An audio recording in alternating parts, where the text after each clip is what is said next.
প্রিয় কৃষক, আজকে আলোচনা করব বোরো ধানে সেচ চাপানে কিভাবে রাসায়নিক সার প্রয়োগ করবেন। সেচ চাপানে রাসায়নিক সার প্রয়োগ একটু হিসাব করে করতে হবে, কারণ এই সময় নাইট্রোজেন বেশি পরিমাণে হলে ধানের পাতা বেশি হয়ে যেতে পারে এবং ধানে চিটে বেশি হবে, ফলে ফলনও কম হবে।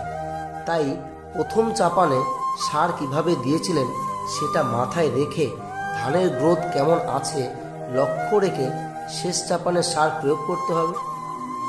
ধানের পাতা যদি খুব সবুজ থাকে তাহলে 33 শতক জমিতে 6 থেকে 7 কেজি ইউরিয়া প্রয়োগ করতে পারেন, আর ধানের পাতা যদি হলদেটে হয় তাহলে 33 শতক জমিতে 10 কেজি ইউরিয়া প্রয়োগ করতে পারেন। পটাশ আপনারা মূল সারের সময় এবং প্রথম চাপানে কতটুকু দিয়েছিলেন তার উপর নির্ভর করবে। তার জন্য আমার আগে একটা ভিডিও ছাড়া আছে, ওটা দেখে নিতে পারেন।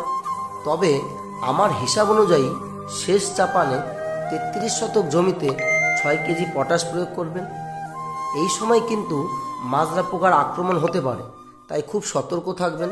তার জন্য প্রথম চাপানে দানাদার কীটনাশক প্রয়োগ করা দরকার। 33 শতক জমিতে 4 কেজি হারে কাটা 4G দানা প্রয়োগ করবেন, কিংবা FMC কোম্পানির ফাটেরা 33 শতকে 2 কেজি হারে প্রয়োগ করতে হবে। এবং স্প্রে হিসাবে আপনারা নোভালিউরন 10% EC প্রতি লিটার জলে 1.5 মিলি হারে স্প্রে করতে পারেন। পরবর্তী ভিডিওতে বোরো ধানে কী কী রোগ লাগে, কী কী পোকামাকড় লাগে, কিভাবে পরিচর্যা করবেন সম্পূর্ণভাবে আলোচনা করব। তাই এই চ্যানেলটি সাবস্ক্রাইব করে পাশে থাকবেন। সবাই সুস্থ থাকবেন। ধন্যবাদ।